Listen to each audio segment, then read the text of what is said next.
విశాఖ నుండి ప్రత్యేక హెలికాప్టర్లో పార్వతీపురం ఎన్డీఏ ఎన్నికల ప్రచార సభలో చేరుకున్న కేంద్ర మంత్రివర్యులు నితిన్ గడ్కరీ. ఈ సందర్భంగా ఆయన మాట్లాడుతూ ఎన్డీఏ కూటమి అరకు పార్లమెంటు ఉమ్మడి అభ్యర్థిని కొత్తపల్లి గీత, పార్వతీపురం అసెంబ్లీ ఉమ్మడి అభ్యర్థి బోనెల విజయ్ చంద్ గెలుపుకు అందరూ సహకరించాలని కోరారు.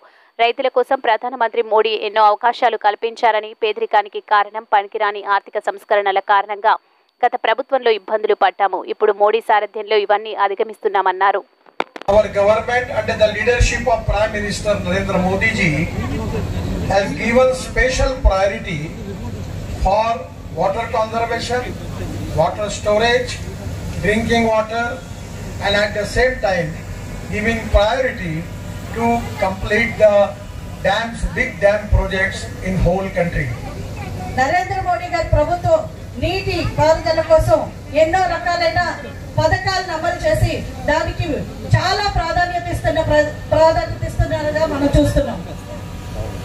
I am really happy when I was also in charge for water resources minister.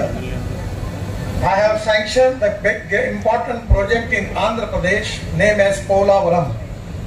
నేను నీటి పారుదల శాఖగా మంత్రిగా ఉన్నప్పుడు ఆంధ్రప్రదేశ్ కి పోలవరం ప్రాజెక్ట్ శాంక్షన్ చేయడం జరిగింది. Actually, the project cost was 60,000 crore, and 4 times I visit on the site of Polavaram when Chandrababu was the chief minister of Andhra Pradesh. 60,000 రూపాయలతోటి మేము పోలవరం ప్రాజెక్ట్ శాంక్షన్ చేశాము.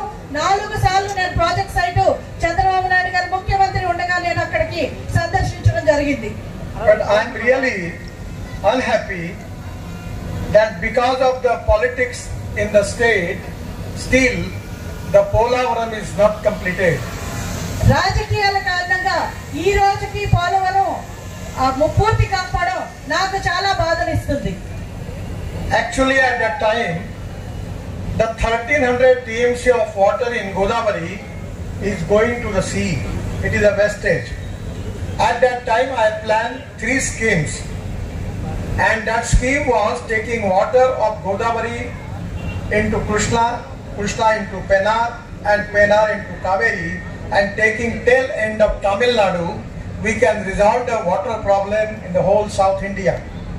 ఆ రోజు మేము 1300 టీఎంసీ నీరు సముద్రంలో కలిసిపోతుందని చెప్పి 3 ప్రాజెక్టులు మేము దానికి శాంక్షన్ చేశాము. గోదావరి నీరు కృష్ణాలోకి, అలాగే పెన్నాలోకి, అలాగే కావేరీలోకి తీసుకువెళ్ళి తమిళనాడులో కూడా వాటర్ డిస్ప్యూట్ రిజాల్వ్ చేయడానికి, ఇక్కడి నుంచి నీరు మళ్లించడానికి మేము ప్రాజెక్ట్స్ చేయడం జరిగింది. It is really a great mistake, planning mistake. At before 47, the government at that time under the leadership, Congress government under the leadership of Nehru ji, their priority was